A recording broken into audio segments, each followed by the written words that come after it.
So we just came off the T1 line and we're walking to the Blue Mosque. So we just arrived at the Sultanahmet Square. It's also known as the Hippodrome. We're surrounded by the Blue Mosque and the Hagia Sophia Mosque. This area around the Sultan Square is an historic Istanbul landmark. It's a very touristy area and transportation is very easy to get here. We just got off the T1 line which runs right through the square, so very easy, and I'll get to that later on in the video. Here is the famous Blue Mosque. Let's go in and check it out. We are inside the Blue Mosque. There's some construction going on which is obstructing the view of the beautiful tile work, but I'm just going to show you a clip of the dome above, and it's supposed to be made up of Iznik tiles and quartzites. It was built in the 17th century under the rule of Sultanahmet Square.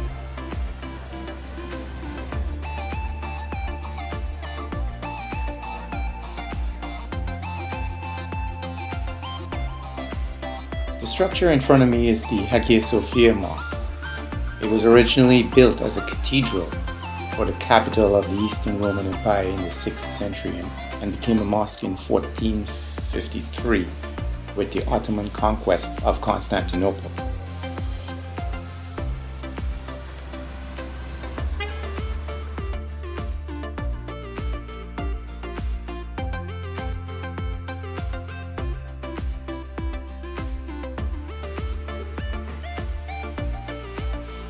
This area is bustling with people. Even Turks come here to socialize, the local Turks. There's tourists. There's even the cats.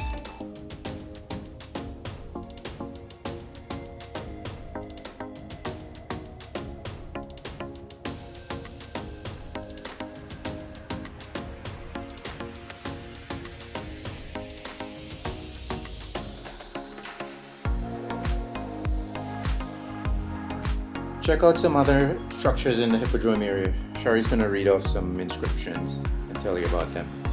Behind me in the Hippodrome is the obelisks. There's two. The first one was given to Turkey by the Greeks, and the one in the far back was brought here by Constantine and erected in the Hippodrome Square.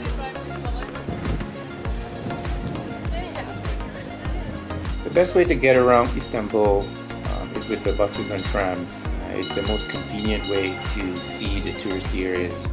T1 line runs right through the Hippodrome area, and you can stop off there, and it's the same stop you would use for to get to the Blue Mosque, the Hagia Sophia, even the Basilica Cistern. So it's very easy and convenient. There is also Istanbul Regional Line, the Marmaray, that connects Europe and Asia through the rail tunnel under the Bosphorus Straits.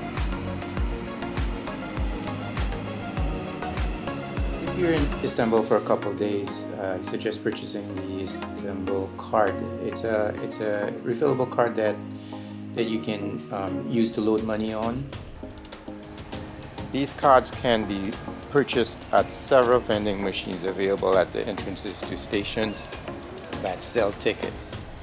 We took the tram from Taksim Square and dropped off in the Karakoy area.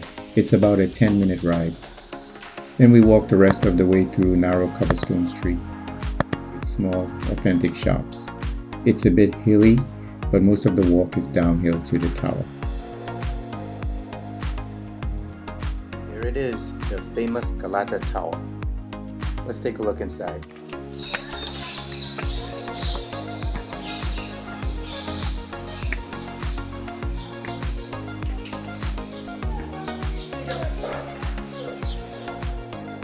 We are on the observation deck of the Galata Towers. The Galata Towers was built in 1348 by Emperor Justinian.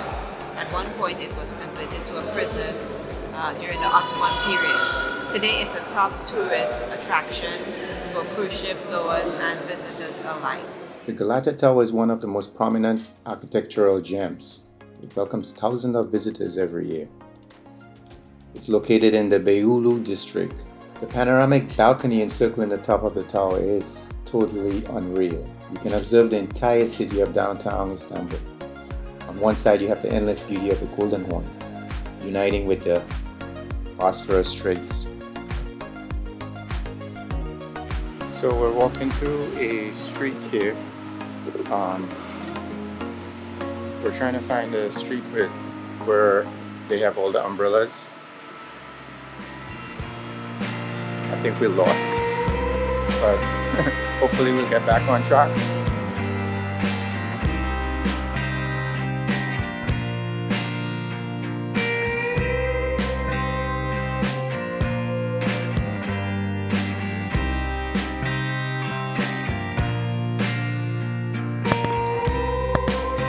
There it is.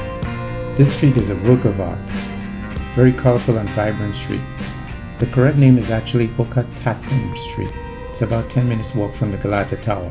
The street is filled with colorful eye-catchy graffiti, interesting artwork, and a colorful umbrella canopy that covers a line of cafes. Really good for Instagram photos.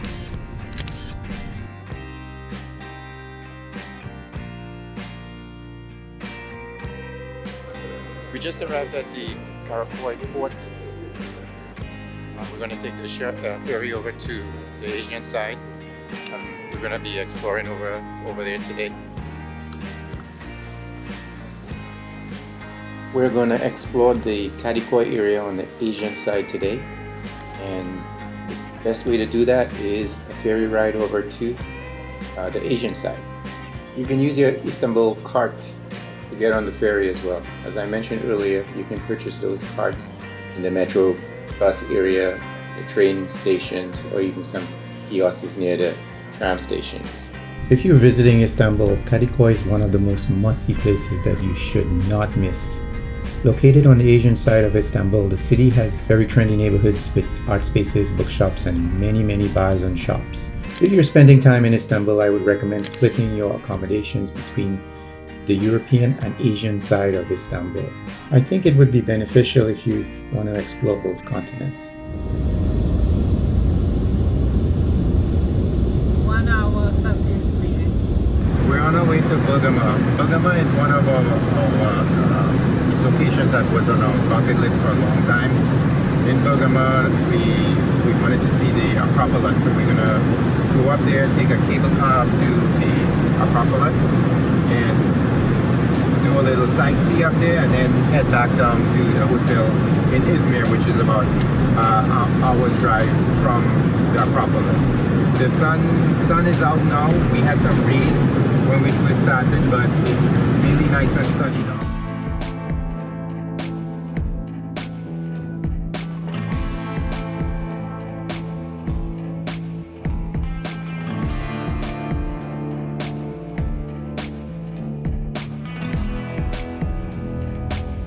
We just drove through the town of Bergama.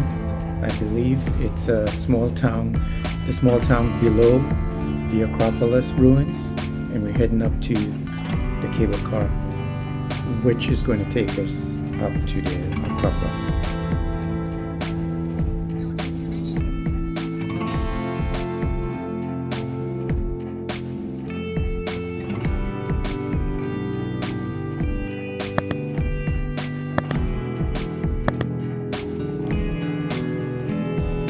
Bergama is a city district in Izmir province in western Turkey.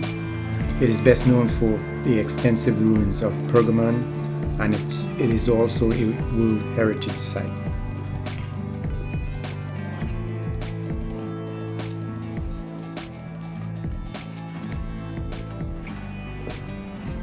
So a little history on Bergama, also known as Pergamon, which is the ancient city name.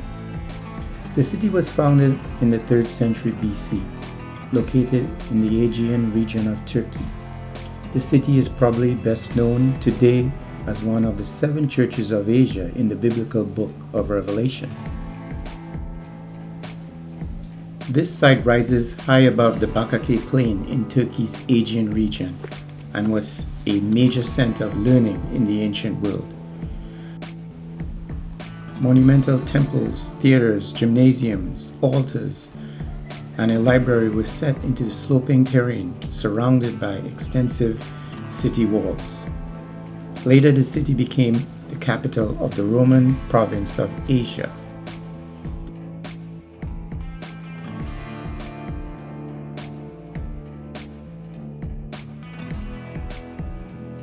Today, the Acropolis crowns a landscape containing burial mounds and remains of Roman, Byzantine, and Ottoman empires in and around the modern town of Bergamo on the lower slopes.